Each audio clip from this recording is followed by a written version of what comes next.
But lurking in the shadows, evil rises.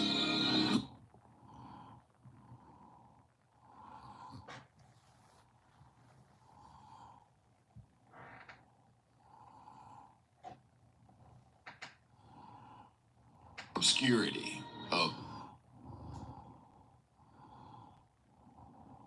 intertwines with the essence of nature. Residing in obscurity, a peaceful tribe of explorers thrives. For us, the cultivation of psilocybe mushrooms isn't just a pursuit, it's a calling.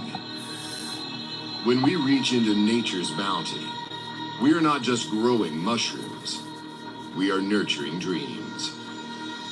But lurking in the shadows, evil rises. Viruses, molds, bacteria, threats hidden in plain sight. Infectious contaminants besiege our utopia. Yet it is not the unseen enemy that poses the greatest threat. Misled souls, our neighbors and law enforcers, seek to imprison us for our healthy obsessions and destroy our passions. But worry not, for we are not alone. We are shielded by superheroes from within our tribe. The Myco Community Heroes. 92nd Mycology. Boomer Shroomer. Dave Wombat. Dichotomous Keys. Doma Nunzio. Easy Blue Thumb. Ed Grand. Fresh from the Farm Fungi. Gordo Tech, Home Mycology, James Cruz, Kitchen Mycology, Myco Geeky, Nikki Myco, One Earth Mushrooms, Pasty White, Philly Golden Teacher, Pop Shrooms, Spore and Sprout, Stay Shroomy, Yoshi Amano. We need you too. Are you ready to join the front line in this clandestine battle? Stealthy spores. Brave the challenge. Protect the passion. Cultivate the courage. And never let the spores of dreams fade away. In a world where harmony. So, boop. Now, wow, what a professional production. They're out. The set is out. The card set.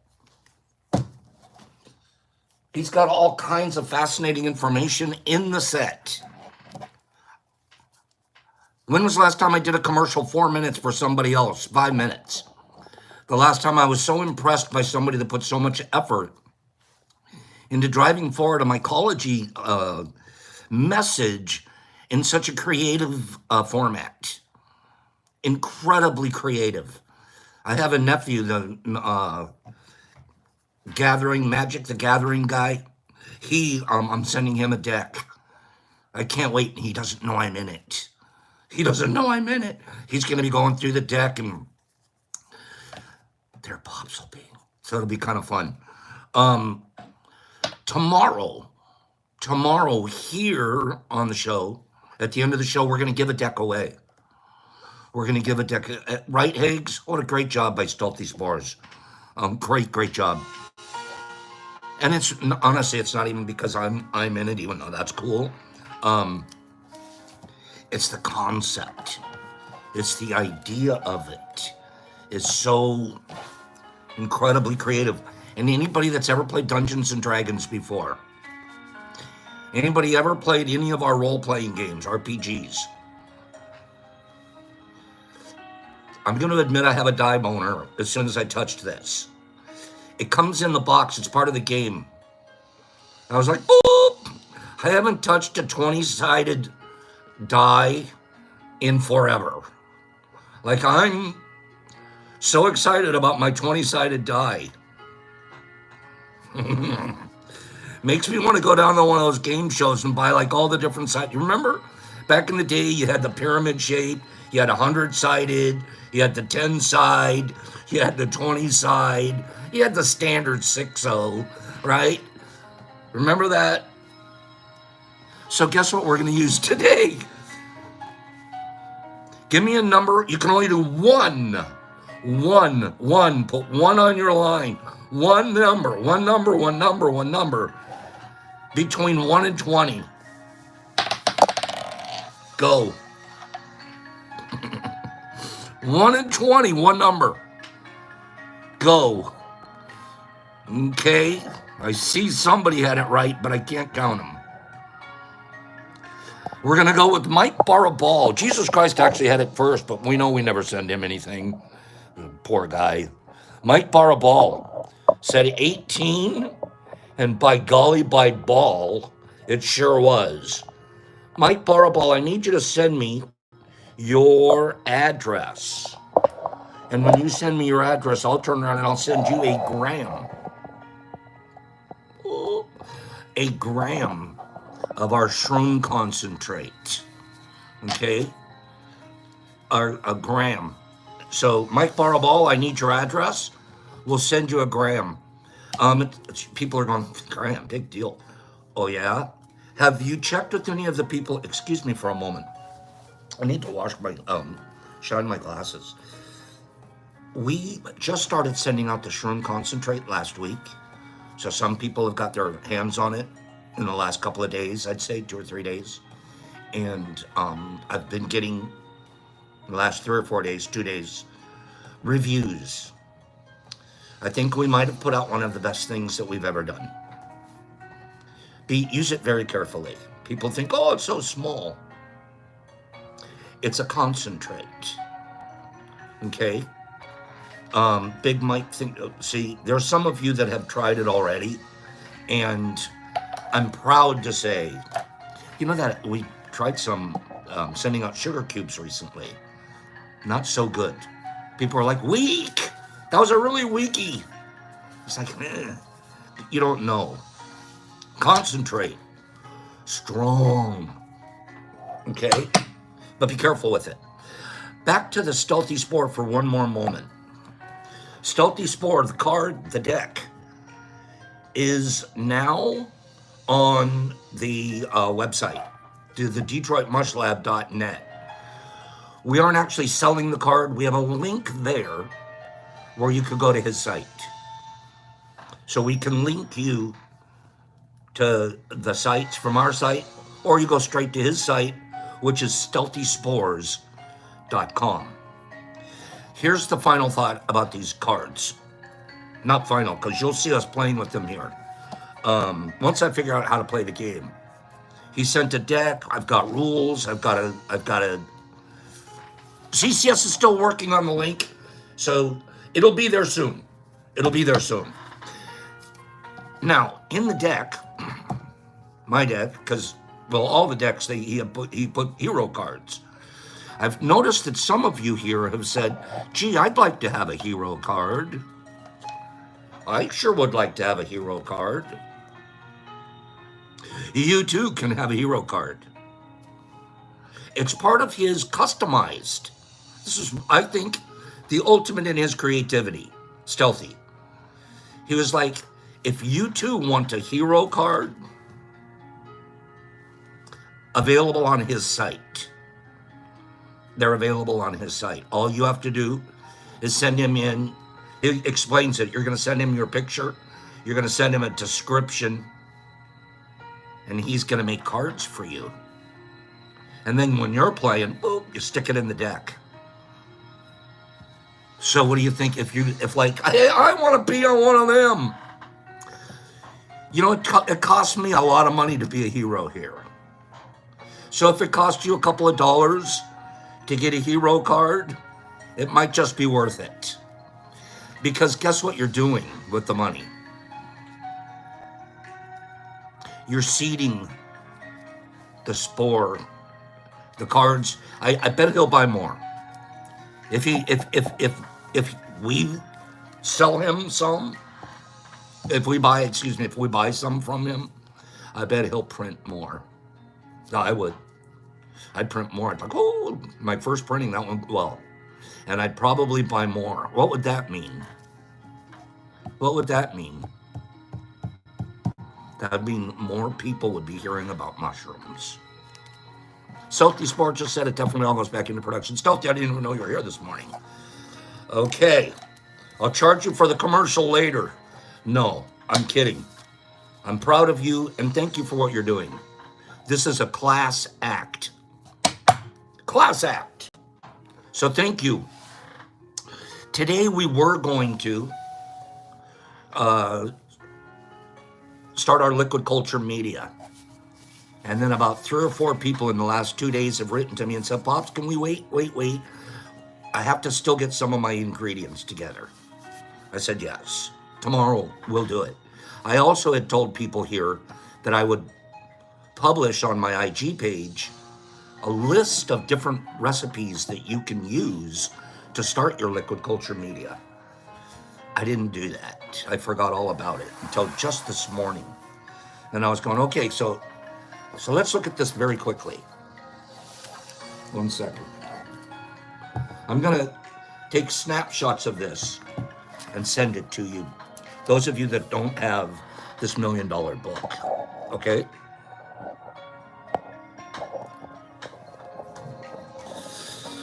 Media cookbook. This is super helpful for those of you that are gonna try to convert milliliters, teaspoons. So we'll get that on there. Then there's agar media recipes. Different recipes you can use to make your agar. But we're looking for liquid culture medias.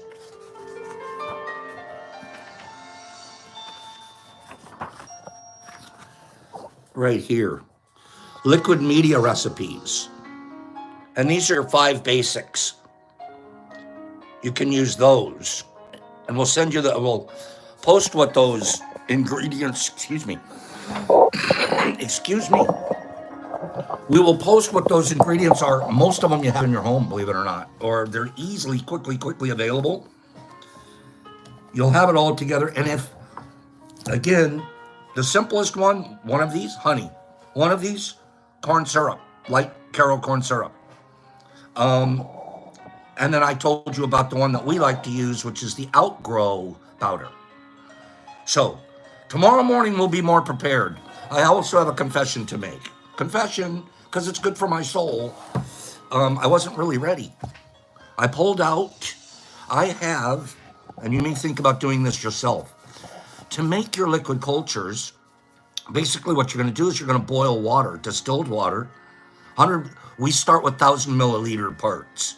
We just work in 1,000 milliliters, so all of my calculations stay the same. If I need more jars, I just do another 1,000 milliliters. So, and then multiply that way. So what I did a couple of years ago is I bought a tea kettle. An electric tea kettle. And that electric tea kettle can sit on my lab bench, okay? And anytime I want, I can turn it on and boil water because it's got a little hot plate that's attached to it. And I can just boil water there. I don't have to use a stove. I don't have to do it. I just put 1,000 milliliters in my tea kettle, boil away.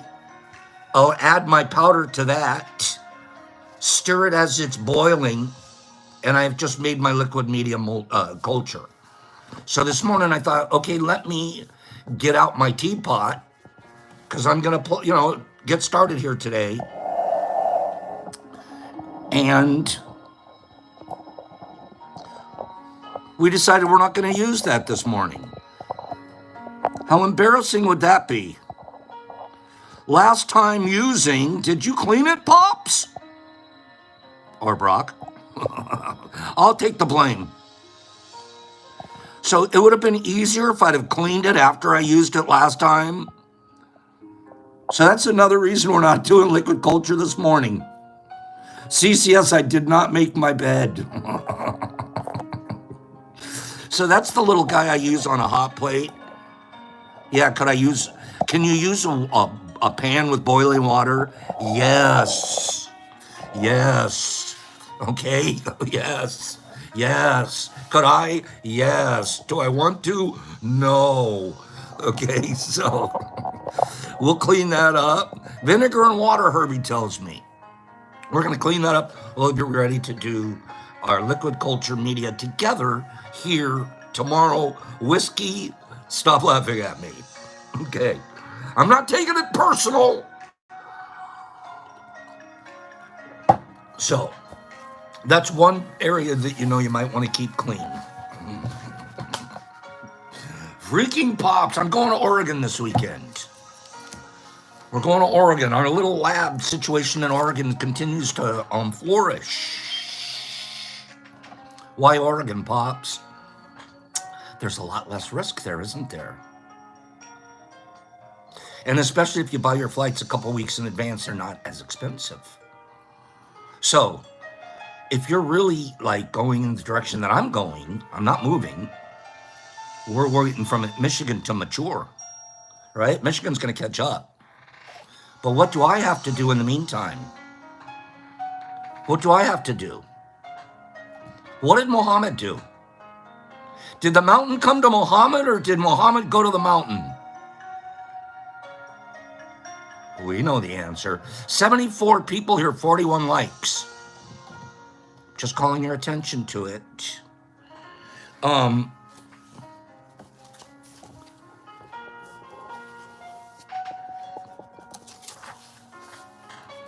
By the 20th century, the evolution, the evolution of mycology was rapidly increasing. Here we are, we're 1901, 20th century. Huge booming phase of research and development in mycology. This is before Albert Hofmann. This is before Mother Teresa. This is before psilocybe mushrooms are on the scene. I mean, they're on the planet, but they're not on focus. Funguses are. Funguses in and of themselves, because when we talk about mycology, here we sort of get carried away with, one kind of shroom. Mycology is about the study of the fungus, right? Mycos. 20th century is the boom of it. Give me an example. Well, I'll give you one. But let you think about it for a second. The biggest single probably explosion in the use of fungus-based medicines. What do you think it was?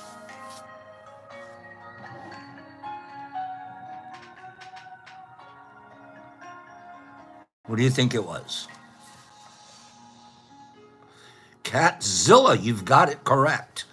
It's not spelled correctly, but I'm not picking on you. There we go. Mizu. Penicillin. Okay?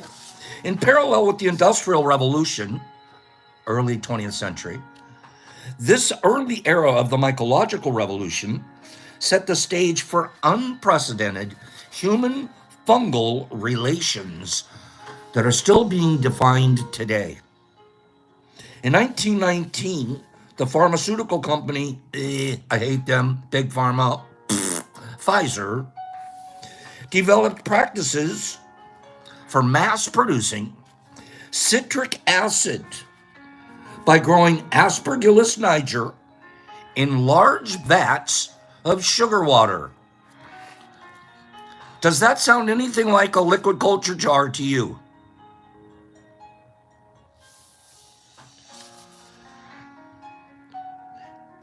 This practice became known as submerged fermentation.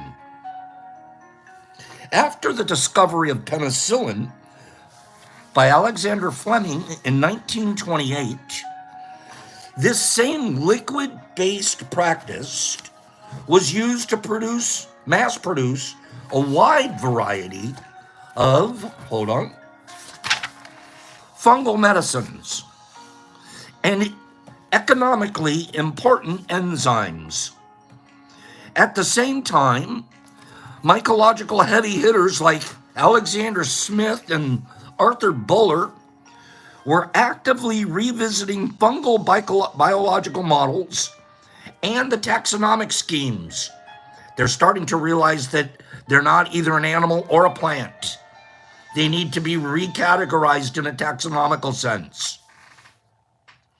This helps set high standards for naming the fungi and for a professional process of organizing them that is still followed by beginners today. And it says amateur mycologists today. This was also the era of untold number of mycologists and mushroom cultivators endeavoring around the world to decipher the complexities of fungal mycology and ecology. Many of these superheroes... No, I'm kidding. Many of these superheroes, the real ones, many of these superheroes are remembered online in the great halls of Cyber Truffles Fungal Valhalla. That's an actual site, I think. I don't know, but it sounds like it. Cyber Truffles Fungal Valhalla. By the second half of the 20th century, fungal cultivation had become such an elaborate practice that small-scale growers found it challenging to compete with industrial operations. With their big budgets, large mushroom farms were able to adopt expensive equipment and intense cleanliness practices that were increasingly touted in the industry. And with emphasis still largely placed on the agaricus species, the mushroom market was relatively small and fiercely competitive. We're going to talk a little bit more about that time tomorrow. Let me read a little bit. I'm going to jump over to this other situation here. The liquid cultivation, submerged fermentation. That's really what we're doing.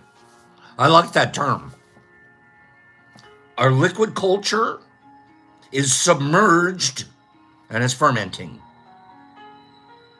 Give me 5 people that think they're like even more scientific today than they've ever been in their whole life.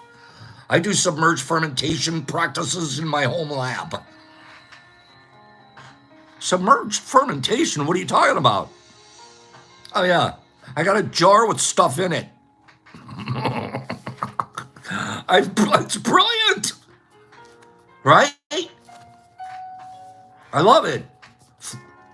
I feel incredibly scientific. And I'm not making fun of it. I think it's exactly what it is. Okay? The liquid cultivation practices pioneered in the early 20th century are still practiced today. They create a range of compounds that directly influence modern life. Of these, I never knew this. I was reading this last night and this morning. We use funguses as detergents. Fungus-based stuff. How about your stonewashed jeans? I hate stonewashed jeans. That was so, dare I say, I don't know. I didn't do the stonewash back in the stonewash years. It seems a little too trendy to me. I'm also not really down with the ripped jean look. I mean, I get it. It looks good on some people. To me, I feel poor when I'm wearing ripped jeans. I'd rather have a brand new pair of 501s, please. Okay? That's just, I'm not making fun of anybody or fashion or anything. It's all very personal. Okay? 39% of the uses of submerged fermentation are used in detergents. 14% is used in textile processing. 12% are used in starch processes. The remaining 35% are used in food, health, and various other industries. We're sitting around with a jar or two of fermenting, submerged fermentation going on. And this is a process that's been being used at a commercial level for 80 plus years in industries we're not even aware of. Does that blow your mind? Come on, guys, that's blowing my mind. Here I think we're just, hey, what's cool? We have a tub. I'm growing a tub of this stuff that's really... It gets bigger and bigger the more I look at it.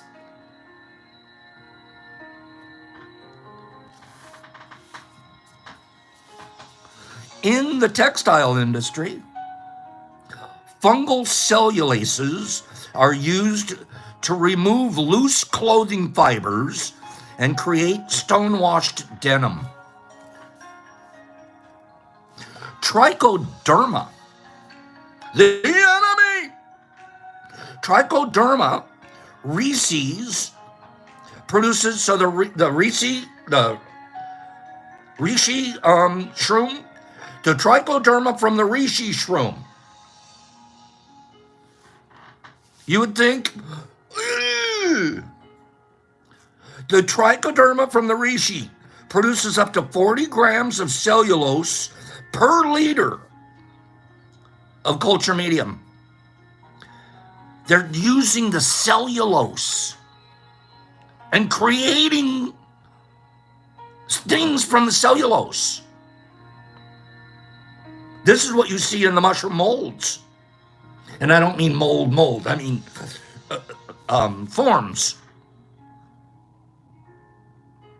Fungal proteinaceases are used for a wide variety of textiles, including the removal of fur during leather production.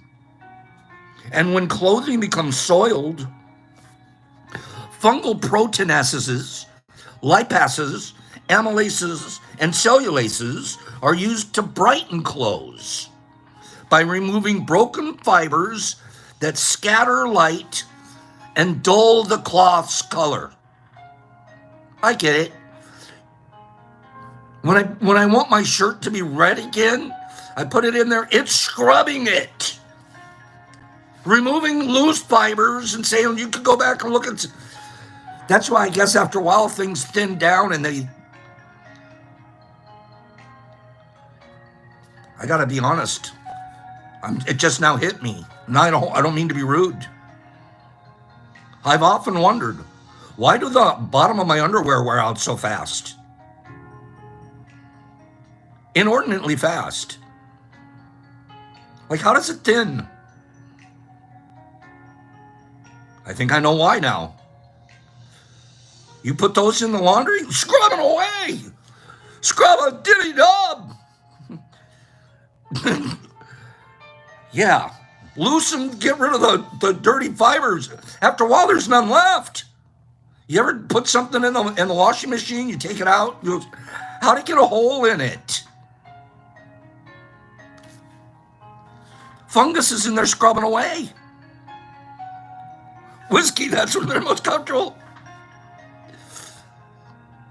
Many stain removers use these fungal produced by Aspergilla niger to cleave water-insoluble fats and oils into water-soluble glycerol and fatty acids.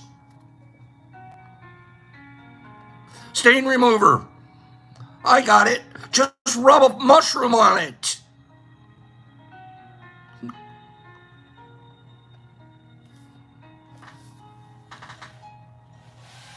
I'm going to read just a couple more. Is this interesting to you guys? Is this interesting? I'm fascinated. We don't get this kind of information every morning. Usually in the morning, I'm talking about too much. Listen to what you guys are learning this morning. Various compounds derived from ergot We know what ergo is. We know what ergo is. Who worked with ergo? Give me some famous scientist somewhere around a bicycle day that was working with ergo. Akon, I'll ask you one time to stop. We appreciate your passion, but that's not the platform here. If you can't stop, I'm gonna block you. Love you, bro, and we appreciate all passion, but this isn't the place for that. Okay? Albert Hoffman. Albert Hoffman was out there. You're welcome, Akon, and thank you. Ergo. Albert Hoffman, our LSD scientist, was working with ergo, and he stumbled across the LSD compound. But what was he working on with the ergo for originally? What are the uses of it? Various compounds derived from ergo are used in low doses to cause vasodilation, our blood vessels dilating, lower blood pressure, decrease smooth muscle contraction. More specifically, ergometrine is also used in the third stage of labor to reduce postpartum bleeding. These compounds are largely obtained from highly productive fungal strains that were developed by forced mutation. Things that Albert Hoffman was working on when they came across the LSD. Forced mutation of the fungus from ergo, which is a type of potato, I believe. Despite the fact that these alkaloids can be synthesized, extraction from fungal cultivation still produces the most cost-effective way of producing these chemicals. Submerged fermentation is still the most cost-effective way.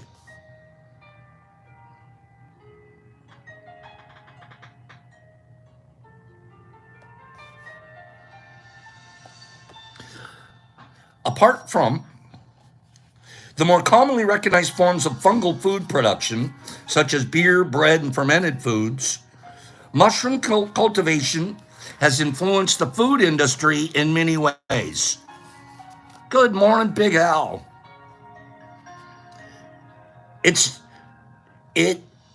Ethanol. Ethanol is produced, ethyl alcohol, fermentation, and arguably the single most important fungal metabolite used by humans throughout history. It's found in alcoholic beverages, and this combustible fungal product is, by volume, most commonly used as a rather unsustainable alternative to petroleum-based fuels. Ethanol comes from submerged fermentation. Citric acids, amylases, cheese production. In place of animal-derived rennin, which we need when we're making the cheese, vegetarian cheese is commonly produced using rennin derived from yeasts from the Aspergillus niger strains that have been genetically modified to expressly remove the gene of the bovine.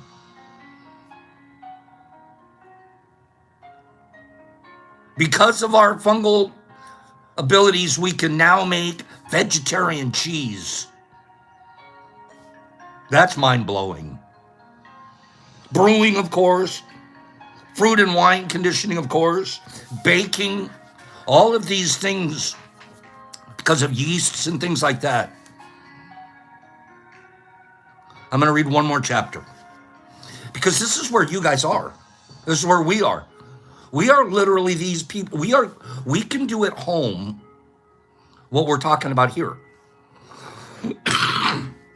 They're doing it in 300,000 gallon stainless steel vats. We're doing it in 32-ounce quart jars. Nothing wrong with that. That's the scale we're working at. But all of the concepts are exactly the same.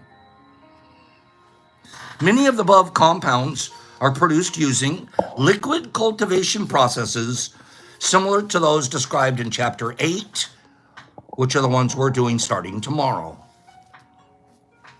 In essence, this is just a quick explanation now.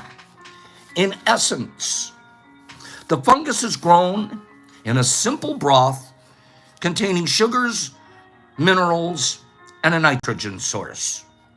As the fungus grows throughout the medium, it releases the above chemicals, the ones we've been talking about.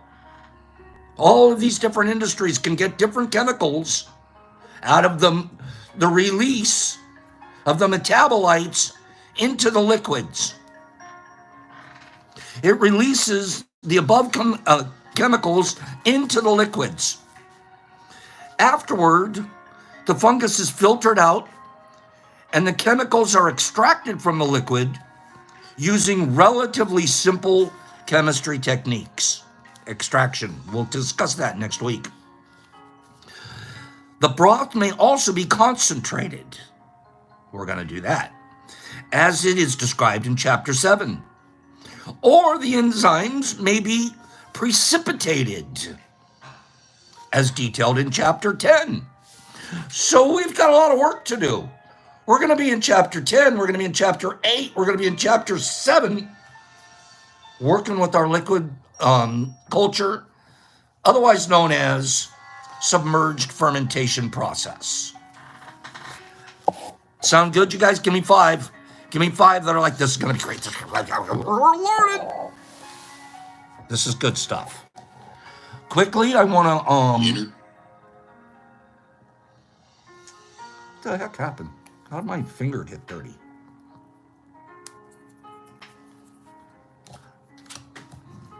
That's a big book full of knowledge. And it's so fun to share it here. Because I had to learn this stuff. I mean, I was reading it last night, actually. I never knew that we were stonewashing genes, that the mushrooms, the Spitzenkorpers are in there. They do more than just shoot off. Their metabolites are like scrub brushes. They're in there scrubbing away. Here's an example. This is something I didn't know. Listen to this one. Where is it? Here. Myth number 113. I'm going to kill a couple of myths. Let's kill a couple of myths. The soap kills germs.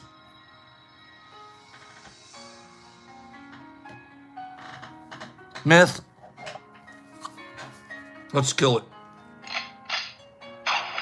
Not true. Plain hand soap doesn't kill germs. What it does is it lifts the germs off of the surface of your skin, forcing them to be washed down the drain. That's why you have to do a lot of that. Under.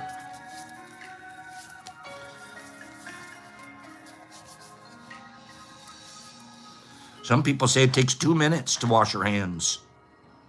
Hager knew it. I think Coach taught us that, right, Hags? Soap just lifts the dirt. That's floating around there. Hey, what am I going to do? I'm going to sit back down. Okay? How about this one? I've seen it in every Western I've ever seen. Guy gets shot. Usually it's an arm, a shoulder. You know he's going to live, right?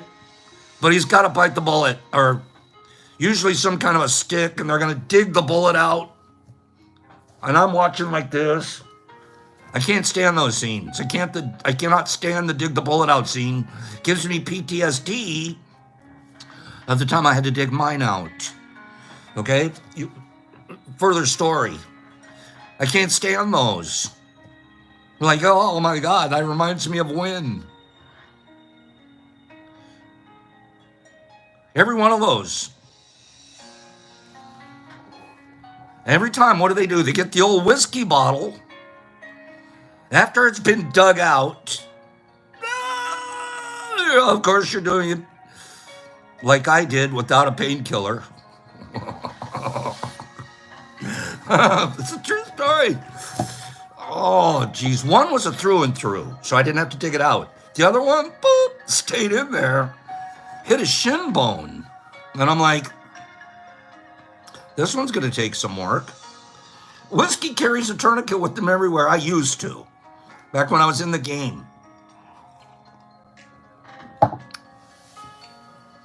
So here we are. We're watching these Westerns. Okay? Right, File 13. We're watching these Westerns. And we're watching them. There's always... Why does the liquor bottle always have a cork on it, too? Why does the whiskey bottle... I always wanted to, be able to do it. I've never in my whole life done a whiskey bottle, pull it off with my mouth cork. Anybody ever done that? I've never uncorked a whiskey bottle that way, but it looks cool as could be. So here they go. It sounds good, right, nerd? They go to the sound effects board. Where is it? What would it sound like? No, that was the wrong cork.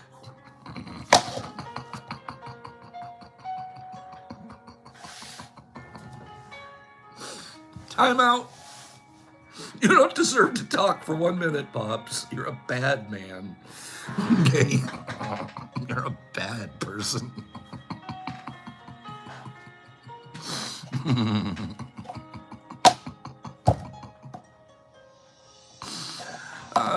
What they're going to do now, they're going to go and they're going to edit this thing. And then you should see what he does. Oh, jeez. Okay. Can we just get back to the cowboy that's dying? Okay. Let's just get back to the cowboy. Cowboy, alcohol is a great antiseptic for open wounds. Not true. Alcohol is a great disinfectant for intact skin and inanimate objects, such as my scalpel, and inanimate objects. However, alcohol is not effective when applied to open wounds. Don't do it. Cowboy, stop! When it's used on open and exposed tissue, alcohol actually kills some of the human tissue along with the germs. This can delay the healing and produce larger wounds. Never once seen that on a single rooster cogburn. Never. Never. George Washington. Did he have wooden teeth? Wooden teeth. Old Georgie.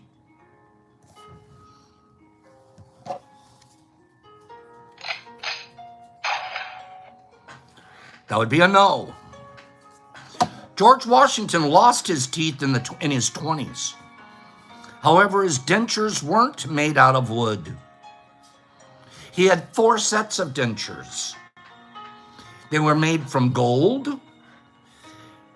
Can you imagine that? George Washington. I've been picturing it all night. George Washington with the grill. Who's that one rapper guy? Well, there's a few, but who's the little guy? Atlanta? Who am I thinking of? Yeah, Whiskey George and Ballin'. Who am I thinking? How's Dice Out George? George is wearing a grill. Lil Wayne. That's it. Lil Wayne. Every time I think of the grill, Lil Wayne pops into my mind. Cool guy. I like Lil Wayne. Lil Wayne and George had a lot in common.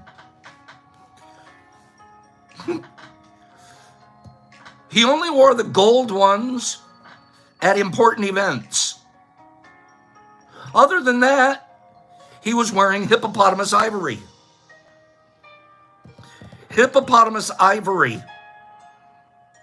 He also had a set made from lead. Lead dentures?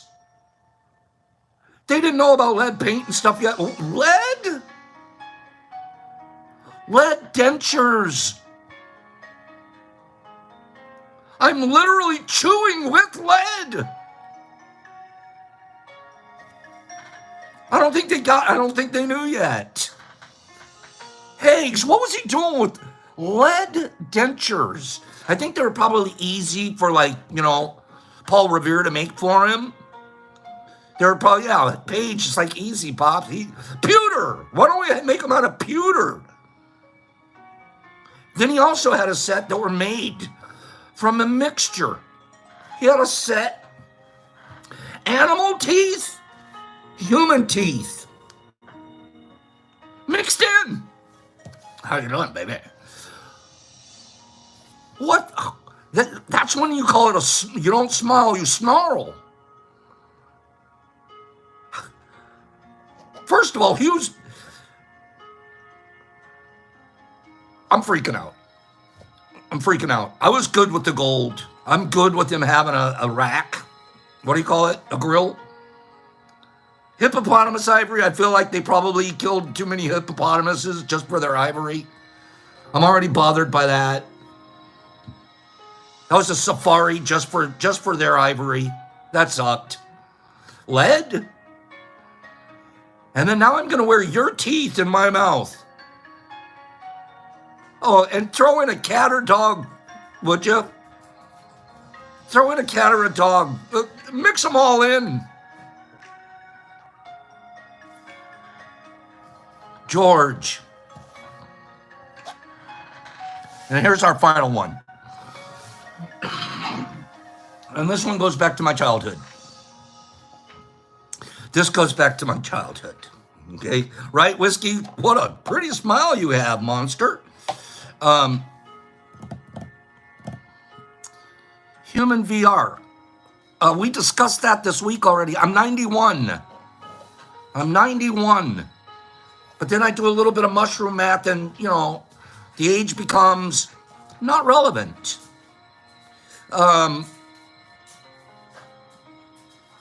When we were kids, you used to have above ground pools, but we didn't call them that. We didn't call them above ground pools on the West Coast.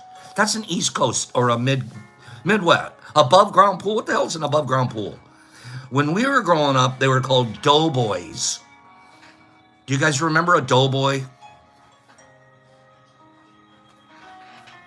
A doughboy. Why did we call him the doughboy? I don't know. But I remember that is always. One year, my dad was at a job site and somebody offered him one of these pools, pieces and the liner and the filter and the ladder in. So he took it. It was great. We set it up in our backyard, and for one summer, the doughboy came from the colors. Okay. Above ground pool. We'll just stick with that, even though that's awkward for me to say. Later on, I'm like, why do you call it an above ground pool? Oh, I get that. That makes more sense than a doughboy. We had one. We were the hit of the neighborhood. Every kid in the neighborhood was in our bobbing around in our doughboy. It was one summer. We were the most popular kids on the block. We lived next door to, and I'm not going to get into aspersions or rumor or gossip or anything. We lived next door to an extremely eccentric person. Beyond eccentric. The guy was an insurance fraud pro. What he would do is he would do insurance frauds, make enough money to not work for a couple of years, and then he'd do another fraud. True story. One year he went into his bathroom and he shot himself in his ankle, or in his foot, the soft part of his foot, so he could not have to work for a year and a half. We knew because his son was our friend. He goes, yeah, my dad did that on purpose. It was he did? That's really weird, Tony. Yeah, yeah, my dad. Yeah, he hasn't worked in a long. He doesn't like to work. This was my next door neighbor. Okay, well, great example there. His name was. What am I going to say? Tony was the son. Great example for for Tony. So the summer after we got our Doughboy, our above ground pool, and now my sisters are inviting their girlfriends over, their teenage years and stuff like that. Next door neighbor guy with the shot foot, he's home all the time, and he's like this over the fence.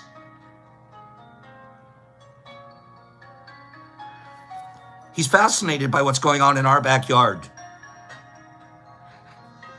All right, well, I wouldn't blame him. It looked like we were having a lot of fun, right? We're innocent. This is the 70s, man. Late 60s, early 70s. But we're innocent. Okay, I gotta tell you. He wasn't even a Wilson. He was like a creepy one, though. Like, Wilson at least popped up. Let me tell this story. I'm taking way too long. The next door neighbor, that fall, beep, beep, beep, beep. You hear all this construction equipment come, and within about 3 weeks, he had a built-in pool in his backyard. Landscaped, cement around it, garden area. I mean, like that. Guy had a built-in pool in his backyard. Made our Doughboy got himself a concrete pond. It made our Doughboy look doughy, to say the least. By this time, we might have even had a rip or two in the liner. Who knows? We're kids. The next summer, he's going to allow certain people to go into his pool. Well, looking back, the guy put the pool in as a pervo magnet. Okay? True story. He would let my sisters and their girlfriends go in the pool, but my brother and my friends, we weren't allowed. We're only allowed a certain amount of people in the pool at one time, and Brenda, Adrienne, and Renee are already in there. Okay. Why am I telling this whole story? Because he also had every one of us believing that if you peed in his pool, and if you pee in the pool, the one time I let you in this whole summer, if you pee in the pool, it's going to turn red around you. There's going to be a red cloud reacting to the urine that came out of you. You're going to be red clouded. Everyone will know you did it. I have to pour all the water out of my pool, put it all back in. I mean, you're scared to death. The last thing you're going to do when you get one chance to get into dude's pool is pee. Now, any of you know, when you're a little kid, a little less bladder control, you hit water. You could be empty, but you sort of want to pee. Okay? Now, you're spending your whole time in the pool walking around scared to death that you might pee. You're not even having fun. Meanwhile, he's ogling your sister, then her girlfriends, and you don't even know it. You're walking around hoping you don't pee. Yeah, it was a tough summer. I had PTSD about chemicals in water now. Then, what happens? I find this. Myth number 100. Okay? Not. A special compound can be added to water in swimming pools to reveal the presence of urine. Ruined our pool, summers, an opportunity to hang out. It's not true. Experts on chemicals used in public swimming pools say that although a reliable urine detecting dye can be produced. Oh yeah, we can make it. Yeah, chemically, of course it's possible. Getting it to react only to urine and not to trigger in the presence of similar organic compounds makes the mixture very difficult to produce and thus very expensive to sell. Currently, there is not one company working on creating the compound. It can be done. So, swim away, kids. Swim away. And, yeah, I know, eggs. Thank goodness. Now, still try to control yourself. Okay?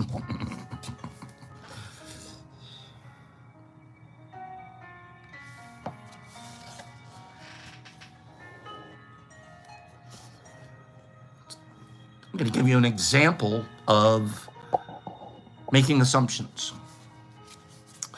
I'm going to give you an example of making assumptions. You decide to get married.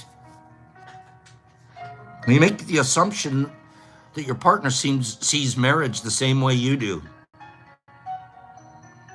Then you live together and you find out it's not true. This creates a lot of conflict. Like a lot. You still don't try to, this creates a lot of conflict, but you don't really try to clarify your feelings and iron things out in a communicative way. The husband comes home from work and the wife's mad. Husband doesn't know why. Maybe it's because the wife made an assumption without telling him what she wants. She made an assumption that he knows her so well that she should know what she wants. I mean, after all, we know each other so well, we can read each other's minds, we tell each other. She gets so upset because he failed to meet her expectations. Self-crafted expectation. Making assumptions in relationships leads to a lot of fights. A lot of fights come from basic assuming. A lot of misunderstandings happen between people we love. I have a sister, hasn't spoken to our family, and we have a beautiful, gorgeous family. Hasn't spoken to any of us in 20 years. One of my sisters. You don't hear me talk about her. I talk about my other two sisters who are alive. I talk about my sister who died from breast cancer. This fourth sister, she's alive, but she's like a ghost.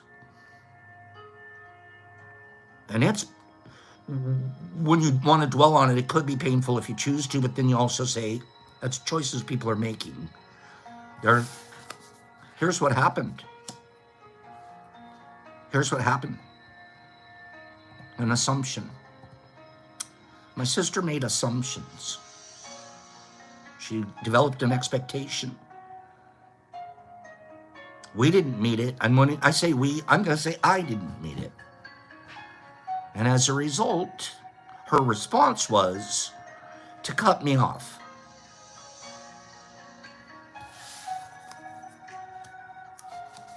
I'm going to explain. She found out that her gorgeous, handsome, athletic wrestler in high school, wonderful kid, in his late teens, early 20s, is developing schizophrenia. And some of us understand that that's not, I mean, it's uncommon, but that's about an age group. It's a lot happens to males. Right about, if you're going to end up with schizophrenia, that's about a time the brain and the chemicals and all of that start to move into that. And she's finding out that her youngest And he's had episodes. He's been arrested because of uncontrolled behavior.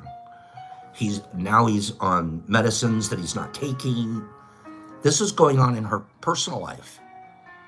And she reaches out to me.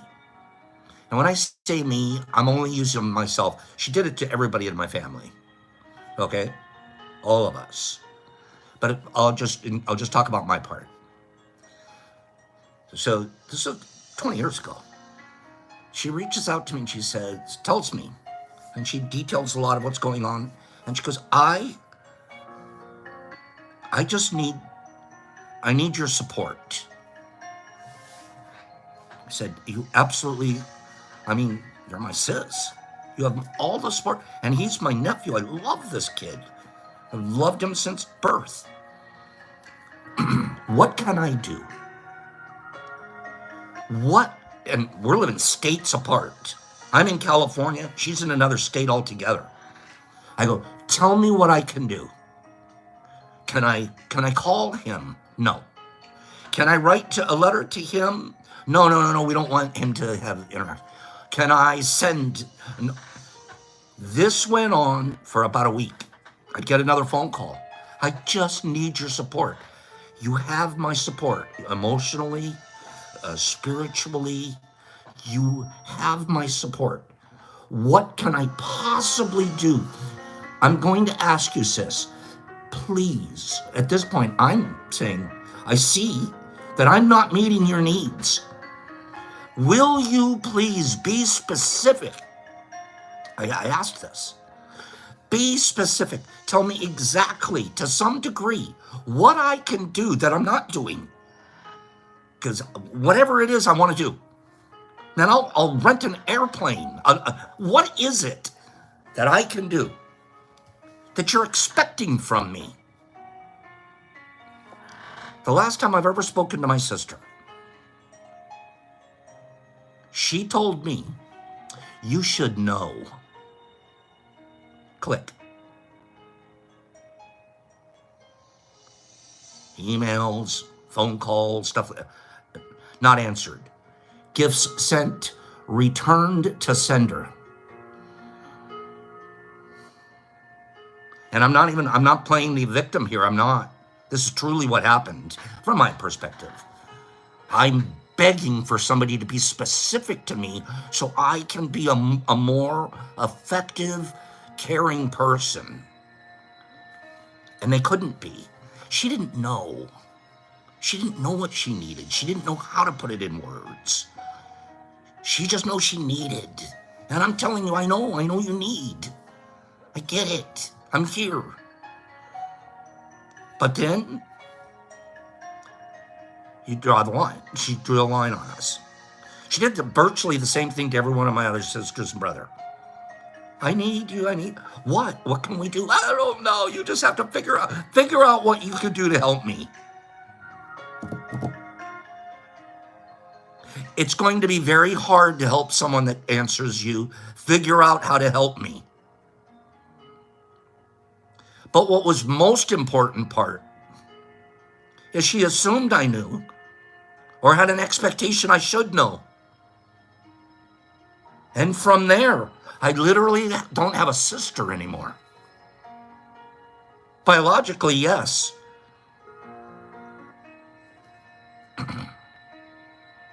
Because of expectations not met. I did my part in this one, and I don't always. Many times I'm responsible for a blah, blah, blah. You have to ask specifically, what can I do?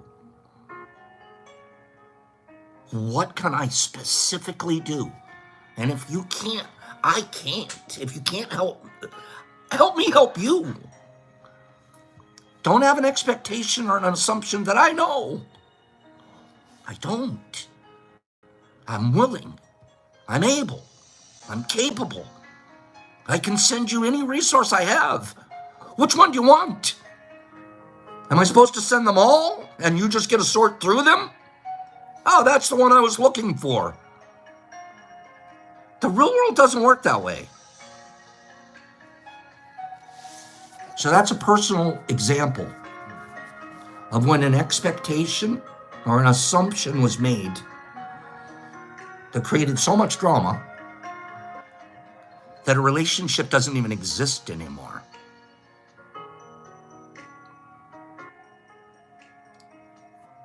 She wasn't even there when my mom died, passed away. That's it. I'm out.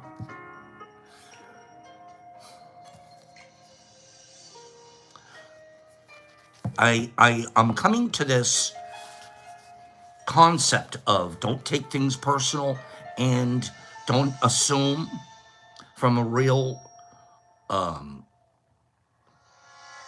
we've all been wounded and we should know better.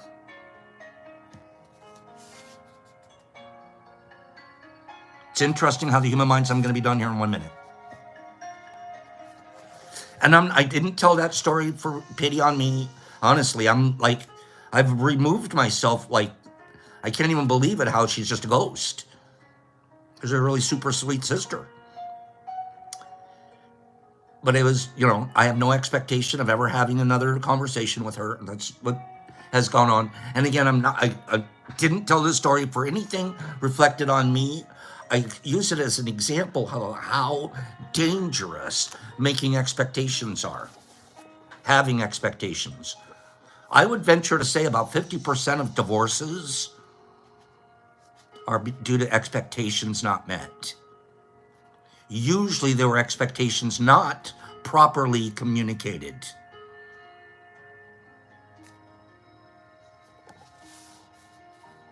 It's interesting how the human mind works.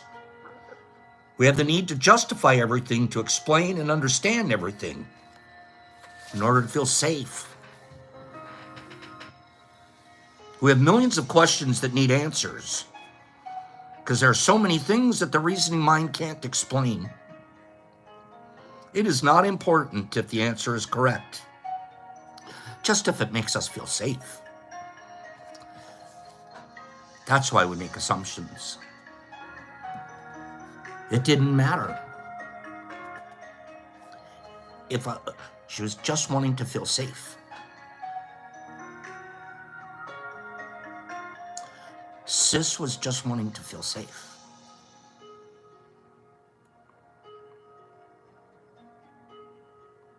So she made an assumption, had expectations,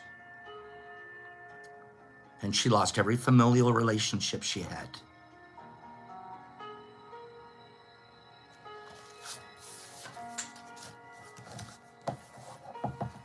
We'll talk some more about expectations. They're pretty deadly. You want to kill something? You want to kill it real good? Go have an expectation. You want to have some anxiety too? Expect.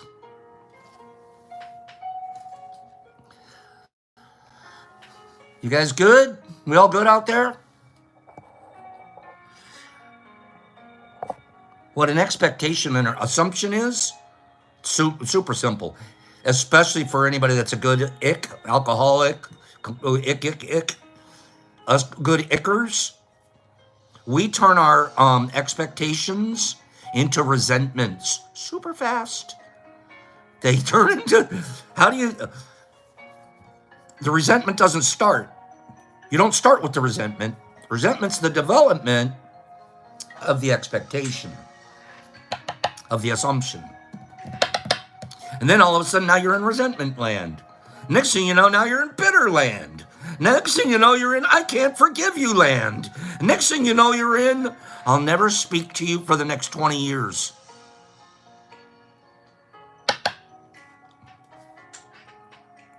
Give me a number between 1 and 20. Only one number on your line. One number. 1 through 20. I love my 20-sided die. Go. Give me a number between 1 and 20. Just one number on your line. One number. Kill the game. Kill the game. Kill the game. Kill the game. Nipper Mama. She's my girl. Nipper Mama. Nipper Mama said 3. And by golly, by gosh, that's a 3. Nippy. Send me your address anyway, so I'm lazy and I don't want to go look it up. I'm going to send Niffy. And since Cleanie's there, let me double it. I'm going to send you both a gram of concentrate. A gram of concentrate each. So send me your address and I'll send that off to you. Listen, on the concentrates, remember this. It's about a 4-to-1 ratio. Okay? Meaning, if you get a gram, that's about close to 3.5, 4 grams worth of dried fruit. You probably, unless you're feeling crazy, you probably don't want to do a whole lot of it. Take a little bit. And we're finding out, as a matter of fact, I'll post something later. We're finding out that it's pretty good stuff. Would you guys go have a beautiful day out there? We're going to do more LC. We're learning together. It's just, what a beautiful journey. Stealthy Spores, keep up the good work. You guys reach out to Stealthy. Support the cause. Support the cause. They're a collector's item. And I really would like to see him. I can't even imagine what the investment, the original investment, because I do this kind of stuff too. Nothing at that level. I can't even imagine the investment that he had to put in. Let's break him even. Okay. Have a great day. I love you guys. See you here tomorrow. Same much time. Same much channel. Niffy. Just shave a little off. Okay, Whiskey, congrats. Oh, Whiskey, I love you, man. Peter, there's Peter. Marky Z and File 13 and Mr. Marmars and Herbie Von Werby Kebab and Cleanie and City and Anthony and JC in Australia. Raymond Fields, Cleanie and Choopy and Nurs and Niners. Nippy, an instrumental conductor. There he is. He's putting out the big words. D. Anderson, Mike Barabal, Pilar, Mr. Phillips and Billy T. Whiskey, legit AF, bro. Hags, have a great day. Sandman, order your own card. Order your own card, Sandy. Pops will pay for it. I want you to have a card. If I have a card, you should have a card.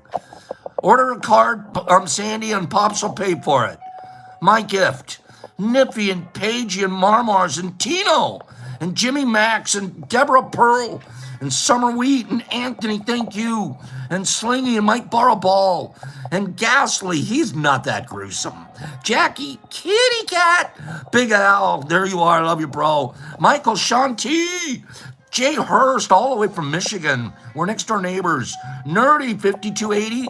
It was half a day. And then all of a sudden it became a whole day. Herb, have a great day. Calico Kid, there's my good friend Calico. Jonathan K, I'll see you tomorrow. Petey and Big Al and Instrumental and JC and Random German.